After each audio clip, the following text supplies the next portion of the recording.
a thrilling night of action as we saw the UEFA Champions League resume once again, and the scoreline across board was something to write home about. 23 goals across 8 matches, and I tell you, the Champions League is back. And do not also forget the Super Falcons, after 20 years, of course, got a goal against the world champion, the United States of America. Good morning and welcome to Sports Recap on Hills TV, and I am Daniel Obasi. Of course, I am Aynan Lubem. Welcome to Sports Recap on Hills TV. As usual, I would always start off on the local front. Yesterday, we saw the Super Falcons defeat, losing, even though they lost to the United States of America by 2-1. But yesterday, it was an improved performance for what we saw in the first leg by 4-0. Of course, we saw that first own goal coming from the captain of the team, Demehin. Of course. She got that cross from the United States of America striker. She tried to cross that one across the face of goalkeeper Naduzi, but of course the defender just had to put that one against her own side. But of course, we saw the Super Falcons bouncing back in the second half through that lady, Uchenna Kanu, of course, getting the equalizer before the United States finally got that one-wheel decider later on in the game. And of course, like you said, for the first time in many years, the Super Falcons have been able to get a goal against the 4-time Olympic champions. No one can definitely expect, even though some persons will say the Super Falcons have strength, knowing fully well some of the big guns are 5-time women's champions, player of the year, talking about Sisa Toshola, not part of this one. Even the captain himself, Onome Ebi, not still part of this one. But we can say it is a more improved game against the world champions, and then they will be looking forward to the next friendly against Japan next month. Of course, let's quickly let you know that ahead of their preliminary round fixture of the CAF Champions League, Nigeria Professional Football League runners-up Plateau United has adopted MKO Abiola Stadium, Abuja, as their home ground. The Nigerian side announced MKO Abiola as their adopted home after the Jos City Stadium failed to meet the criteria set by the African soccer ruling body. They were drawn against Gabonese side Standing Manji in the first round of the competition. Plateau United is not the only side that will play its home game away from home. Katsina United, Kwara United will also play in Lagos. Whichever way, I think at the end of the day, but some school of thought might also believe that the Moshood Abiola Stadium have not really been more of a good luck to the Nigerian side. We've lost some big crucial games at the Moshood Abiola Stadium, but hopefully we can just believe that this side can be able to renew those good days for us back at the Moshood Abiola Stadium, and then we can also we saw what our Nigerian representative did last season in the CAF Champions. It was nothing to write home about. I just hope this season the likes of Plateau United, the likes of Kwara United, Remo Stars, as well as even the champions Rivers United can be able to represent us perfectly well on the continental stage. Of course, now moving away from football now to basketball, where after the completion of the 4th window of the FIBA World Cup qualifier, FIBA has released the standing of the African team, where the Tigers is placed 9th on the log. The Nigeria's men's national team, the Tigers, put up poor performance in the qualifier that was held in Abidjan, Cote d'Ivoire. The latest standing release put the Nigerian side in a distant 9th position, which further jeopardized their ambition of qualifying for the World Cup. Only 5 African nations will participate in the FIBA World Cup. The host of the 4th window qualifier, Ivory Coast, sat on top of the 12th team table, followed by South Sudan and Egypt in 3rd position. Are you satisfied with the Nigerian ranking in basketball? No one would be satisfied. No one would be satisfied. Looking at what they did, they were 5th and then they dropped 4th place downwards to the 9th position. Really a sad one. You and I know what happened and what is the real cause of this one. Yes. Internal crisis, the federal government banning basketball in the country and all of that. So it really affected us, and even affected us in the last qualifiers. We lost 2 of the games, and and just only won one. So it's really sad for us. I am not surprised I'm seeing this one coming in. I just hope at the next window, when it comes up in February 2023, we can get an improver, the Tigers, and then retain our spot as the #1 in Africa. Well, the Tigers recently lost to Angola, who are seated on the fourth position. They lost against Angola and also against Cape Verde. True.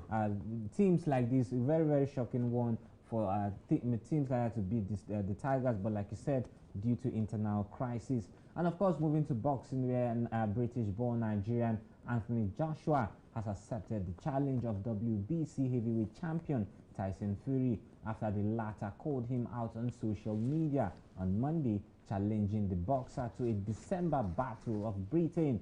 Joshua responded to Fury's antics with his Twitter handle, saying he will be ready in December. What do you make of this fight? It has been expected for a very, very long time. You and I know it's going to be really, really hard for this to happen. But everyone hopes it happen. They've already set a date in December. See, okay, let's assume. Fury is a place pranks. He's known as someone who is always online. He knows how to bring out those online tantrums, and that was why even Usyk actually told him that, okay, you wouldn't be saying some of the things you say when we meet face to face. I think I agree with him. This was the same antics he used even with Deontay Wilder. Fury knows how to play the psychological game very, very well. But I think Joshua should be very, very weary at this point. And most school of thought also believe the fact that Fury would defeat him easily. But let's just see someone who has been wounded twice. Probably a wounded lion can bounce back stronger and better. Of course, talking about bouncing back, the 2022 FIFA World Cup trophy has been displayed in Ghana ahead of the showpiece in Qatar. According to reliable sources, a gathering of Black Stars of Ghana fans went to catch a glimpse of the trophy at the Accra Polo Grounds recently. Many of the fans took out photographs of the trophy as excitement filled the air. Reports show that the trophy is currently in the West African nation on a tour and has France's 1998 World Cup winner David Trezeguet headlining the event. The year edition will begin on November 20 and the final game will be played on December 18. The Black Stars of Ghana are in Group H alongside Portugal, Uruguay and South Korea. What do I have to say? It is not coming to Nigeria. We did not qualify, so hopefully for us, we'll get to see it in the next. We'll get to see it in the next 4 years. We didn't qualify, so why are they bringing? What are we saying? What are we using it for? But it's really, really sad, and it's going to a country that actually knocked us out from being part of this. So, for every Nigerian getting to see this news, for every Nigerian getting to see what unfolds in Ghana, there's this a sadness that just comes down to you, and then. What you say is Olonga. Olonga. Whichever way you want to put it, but I think for every Nigerian fan who support Nigerian football, and that is why everyone is looking forward to the NFF elections come September 30. Let's see something different, and let's see how we can move football to a greater height and back to the glory days. Of course, talking about moving football to greater heights and glory days, one young man in Norwegian has maintained his incredible start to life at Manchester City as Erling Braut Haaland, the Norwegian striker. His double yesterday night inspired a 4-0 rout of Sevilla in Tuesday's Champions League opener. Haaland's latest display of his sublime goal-scoring antics ensured City started their Group H campaign in an emphatic fashion at the Ramon Sanchez Pizjuan Stadium. The 22-year-old put City ahead in the first half, and he netted again after the interval as Phil Foden and Ruben Diaz also scored. And also looking at some of the results that panned out yesterday in the UEFA Champions League, we saw Celtic losing at home, the Scottish side losing at home to the champions Real Madrid by 3-0. We also saw Chelsea losing away from home to Dynamo Zagreb by 1-0. We also saw Dortmund defeating FC Copenhagen by 3-0. We also saw a lot of actions happening. Shakhtar Donetsk defeating RB Leipzig by by 4-1. A whole lot of things unfolded yesterday night, and we saw 23 goals in 8 matches unfold yesterday. Today also promises to be big. Inter Milan up against Bayern Munich, Napoli up against Liverpool, and a whole lot of others. Barcelona up against Victoria Plzen, and then the big question is for Erling Braut Haaland and Kylian Mbappe, who scored a brace against Juventus 2-1. The question would be, Thierry Henry is saying he would prefer a Kylian Mbappe over an Erling Braut Haaland, who has scored 12 goals this season. Perhaps it's his fellow countryman. That's why he's showing solidarity. But with the way this young man is going, that is Erling Braut Haaland, I think he is just the man at the moment recorder. In his first 20 UEFA Champions League games, he has scored 25 goals, making him the first player to get that record when it comes to the Champions League goal scoring. Of course, this young man is a beast that has been unleashed by Pep Guardiola. Even Cristiano Ronaldo, in his prime, he did not get the number of goals in 20. In fact, he didn't even score in his first 20 games. And of course, this is a record this young man has started.